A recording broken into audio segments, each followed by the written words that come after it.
Bonjour bien-aimés, nous nous retrouvons encore ce mercredi pour notre méditation du jour. Que le Seigneur se souvienne de toi qui nous suit en ces moments. Que le Seigneur te bénisse, toi qui as choisi ces temps, ces moments, pour pouvoir suivre cette méditation avec nous. Mais avant de commencer, permettez que nous puissions prier pour nous recommander entre les mains du Seigneur. Dieu de grâce, voici encore ce temps où nous voulons lire ta parole et la méditer, Seigneur. Père, nous invitons, Seigneur, ta grâce. Nous invitons ton soutien, ô mon Dieu, ton assistance. Saint-Esprit, c'est toi notre source d'inspiration. Bénis ce temps, Saint-Esprit. Conduis-nous pendant ce temps, Esprit de vérité. Père, que ta parole puisse nous éclairer, ô Dieu de gloire. Qu'elle nous apporte encore la lumière pendant ce temps, ô Dieu.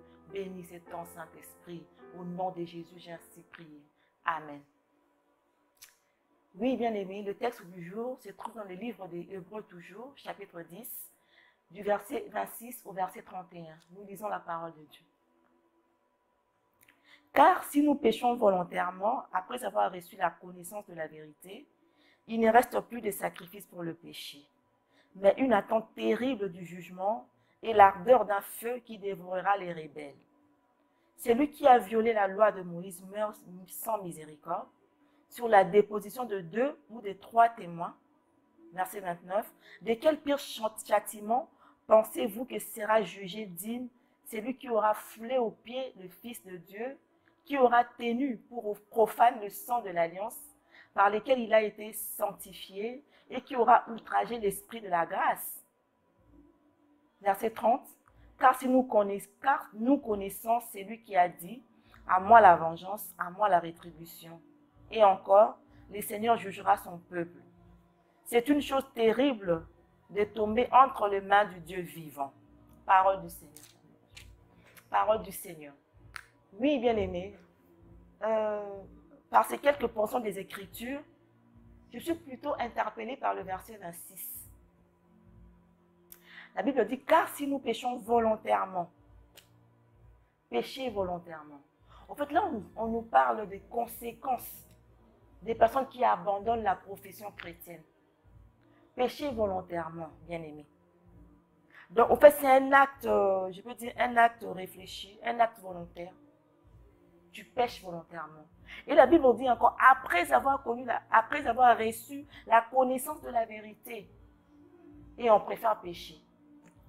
Après avoir eu la connaissance de la vérité. C'est quoi cette vérité, bien-aimé?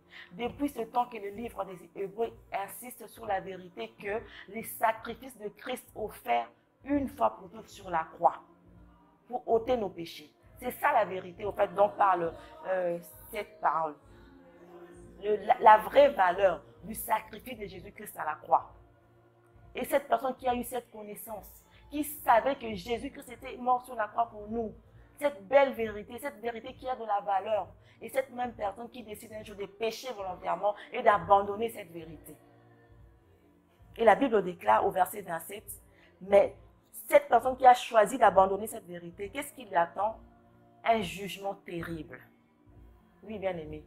Nous qui avons connu la vérité, nous qui avons reçu cette vérité, nous devons nous attacher à cette vérité. Nous ne devons pas l'abandonner parce que c'est capital pour nos vies. Nous ne devons pas abandonner cette vérité, nous devons nous attacher à cette vérité.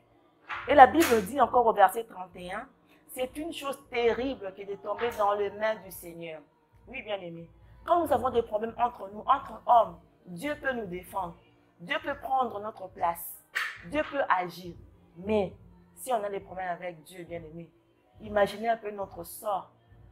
Déjà, sans Dieu, nous sommes perdus. Et c'est encore terrible que de tomber entre les mains du Seigneur. Bien aimé, il est notre défenseur. J'aimerais juste insister, bien aimé, nous qui avons connu la vérité, nous qui avons reçu cette connaissance, que Christ a été sacrifié à la croix pour nous, nous devons nous attacher à cette vérité. Parce que c'était capital pour nous, c'était pour nous sauver, pour nous éloigner de cette vie de péché. Pourquoi Dieu a envoyé son Fils pour nous? Attachons-nous à cette vérité, bien aimé. Nous allons prier pour nous recommander entre les mains du Seigneur. Nous allons demander à Dieu que cette vérité reste gravée dans nos cœurs. Que nous ne puissions pas nous détourner de cette vérité qui est capitale pour nous. Prions le Seigneur. Seigneur Dieu de gloire, merci, oh Dieu, parce que tu as permis encore que nous puissions, oh mon Dieu, apprendre cette vérité. Père, tu es mort à la croix pour nous. Tu t'es sacrifié pour nous, Seigneur Jésus-Christ, Père. Que cette vérité, oh Dieu, reste attachée dans nos cœurs. Que nous puissions nous détourner de cette vérité, oh Dieu de gloire. Que nous puissions la saisir, oh mon Dieu, dans notre vie. Reçois la gloire, reçois l'honneur, oh Dieu de gloire. Bénis chacun de nous, oh Dieu. Bénis toute personne, oh mon Dieu, qui a suivi cette méditation, oh Dieu de gloire. Que l'honneur et la gloire te soient rendus. Au nom puissant de Jésus, Père. Et je proclame, oh mon Dieu, que personne, oh Dieu, ne se détachera de cette vérité, oh Dieu de gloire. Que l'honneur et la gloire te soient rendus. Au nom puissant de Jésus, nous t'avons ainsi prié. Merci, Seigneur Jésus-Christ. Amen. C'était là notre méditation, bien-aimés. Continuez à nous suivre, bien-aimés, sur nos réseaux de diffusion, bien-aimés, sur Maranatha Télévision, sur la chaîne Orao Télécom, canal 142. N'oubliez pas aussi la radio Maranatha, www.maranathatv.fr. Nous sommes sur YouTube, Maranatha Télévision. Nous sommes sur Facebook et sur Instagram. Soyez bénis. À très bientôt.